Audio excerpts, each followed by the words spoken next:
미국의 한 언론이 한국이 전통적 우방인 미국의 정치적 영향력에서 벗어나기 위해 핵무기 개발을 할지 모른다는 의혹을 제기했습니다. 미북 정상회담이 성과 없이 끝난 뒤 북한이 동창리 미사일 발사장 재건 움직임을 보이는 등 긴장감이 높아졌으며 에도 문재인 정부가 개성공단 재가동을 언급한 상황과 무관하지 않아 보입니다.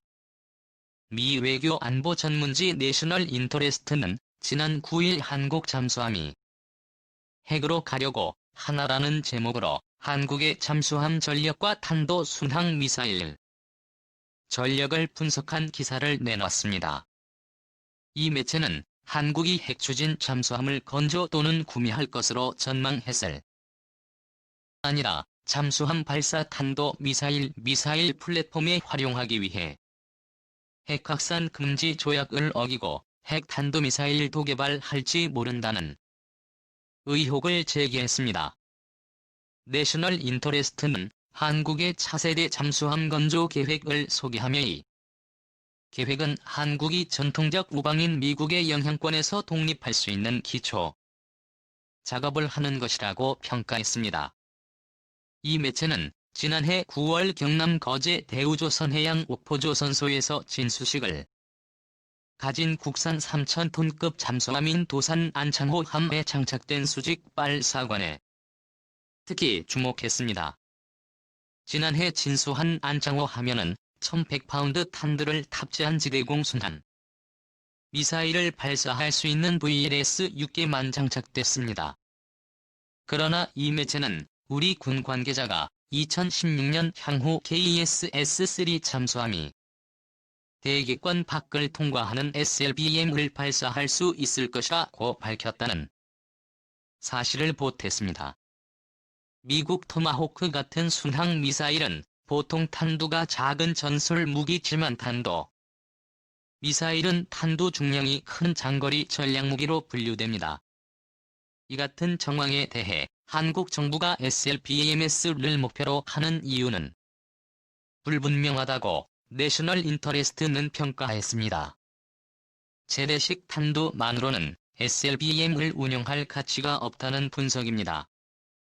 대기권을 벗어나는 탄도 미사일은 요격당할 확률이 낮고 북한의 지하 시설을 공격하기 좋다는 장점이 있지만 너무 비싸고 부정확하다고 덧붙였습니다. 이 매체는 결국 핵탄도 미사일로 무장한 잠수함은 핵억제력의 골든 스탠다드라며 한국이 조용히 자신의 수중 핵무기를 배치할 수 있다고 주장했습니다. 이어 한국이 대규모 민수용 원자력 시설을 운영하고 있어 순식간에 핵무기를 만들 수 있다고 우려했습니다. 한국은 안창호 함을 포함해 총 9척의 KES-S3 극잠수함을 건조할 예정 헤비타 9석 함에는 1,000에서 2,200파운드의 단들을 운반할 수 있는 현무 -2 파생 모델이 장착될 것으로 내다봤습니다. 이 매체는 한국이 러시아 S-400 지대공 미사일 시스템 기술을 이용한 냉간 발사 시스템을 이용해 이미 수중 발사 시스템을 성공적으로 시험했다 는 미확인 보도를 덧붙였습니다. 국가정보원과 국방부 청와대가 북한 ICBM 에텔 발사 여부를 놓고 이견이 표출돼 논란이 일고 있는 가운데 북한국 내부에서 우리 정보 당국의 평가보다 훨씬 진화된 무기체계를 개발하고 있다는 증언이 나왔다. 우리 정부가 북한 무기체계의 능력을 평가절하하면서 북한 눈치를 보고 있는 동안 우리 안보체계가 흔들리고 있다는 비판이 가중될 것으로 보인다.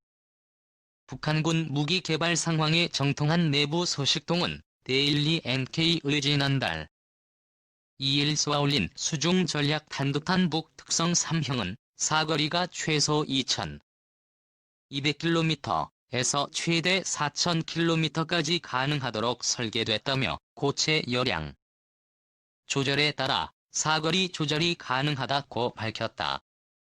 기존 북극성 1형과 2홍에 비해 사거리 면에서 기능을 강화했다는 의미다. 실제로 북극성 4명이 발사된 직후 일각에서는 길이 10m가 넘는 외형과 뭉툭한 탄두의 모습으로 볼 때 사거리 7,000에서 8,000km의 중국 다탄두 탑재형 SLB-2 MG-랑리와 유사하다는 분석이 나오기도 했다. 액체연료 엔진의 경우 밸브의 여다지를 조절해 추진력을 통제한다.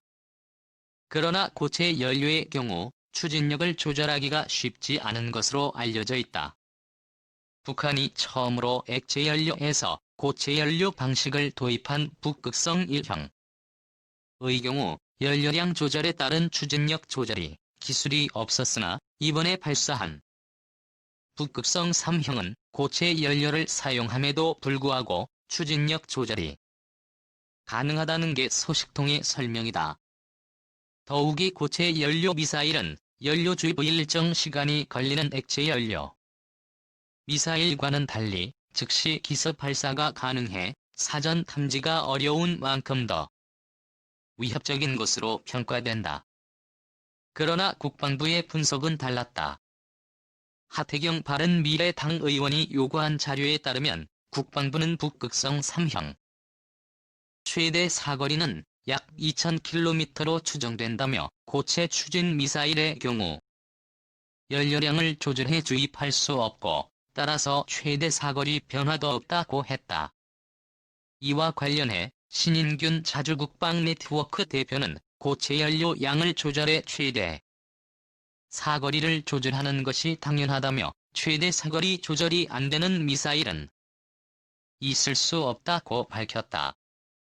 또 지난 2015년 시험 발사된 북극성 1형의 최대 사거리가 2,000km로 평가됐던 것과 비교해볼 때 북극성 4명이 고체 연료 추진 체가 종전보다 개량됐을 것이라고 평가하면서도 최대 사거리를 의도적으로 평가절하하고 있는 것 아니냐는 비판이 나온다. 박회락 국민대학교 정책대학원 교수는 북극성 -1형이 최대 사거리가 2,000km였기 때문에 이번 북극성 4명은 더 나갈 수 있다고 봐야 한다며 3,000km는 넘는다고 봐야 한다고 평가했다. 이런 가운데 북극성 3형은 비에서도 군 당국이나 전문가들이 분석하고 있는 것보다 훨씬 큰 것으로 나타났다. 소식통은 북극성 3형은 길이가 17m 지금 8m이라며 3단 분리식 고체 연료 발동기 체계를 갖췄다고 전했다. 잠수함에서 쏘는 북극성 -1형의 길이가 7m 육지에서 발사하는 북극성 2형의 길이가 12m였던 것과 비교할 때 북극성 3형은 잠수함이라는 제한적 공간에서 발사되는 SLBM임에도 불구하고 길이와 지름이 커 파괴력이 상당히 커진 것으로 평가된다. 탄두 탑재 가능성에 대한 우리 군 당국의 분석도 북한 내부군 소식통이 알려온 내용과 차이가 있었다. 소식통은 북극 3형은 전부부를 구 모양으로 만들어 다기능성 탄두 장착이 가능하다며 탄두는 최소 3개에서 최대 9개까지 장착할 수 다기능성이란 핵수소 탄생화학 무기까지 탑재할 수 있다는 얘기다. 그러나 국방부는 지난달 2일 발사된 북한 SLBM에다 탄두 탑재 가능성을 묻자 탄두 개발 및 탑재 활동은 확인된 바 없다고 했다. 시험 발사 당시 북극성 4명의 탄두가 장착되지 않은 사실뿐만 아니라 탄두 탑재 가능성과 이에 대한 북한 군 당국의 탄도미사일 개발 여부까지 부인한 것. 북미 간 비핵화 협상의 성과 도출만을 기대하며 우리 정부가 대북 로켓을 유지하는 동안 북한은 이미 핵무기의 실전 배치를 앞두고 있다는 비판이 나오는 이유다. 박 교수는 위협은 최악의 상황까지 고려하는 것이기 때문에 북한 무기의 최대한의 성능에 맞춰 평가를 해야 하는데 현 정부는 그렇지 않다며 정부의 대북 정책이 잘못되지 않았음을 보이기 위해 북한 위협을 낮추려 하고 있다고 꼬집었다. 한편 도널드 트럼프 미 대통령은 북극성 4명 발사에 대해 지켜보자며 절제된 반응을 보였다.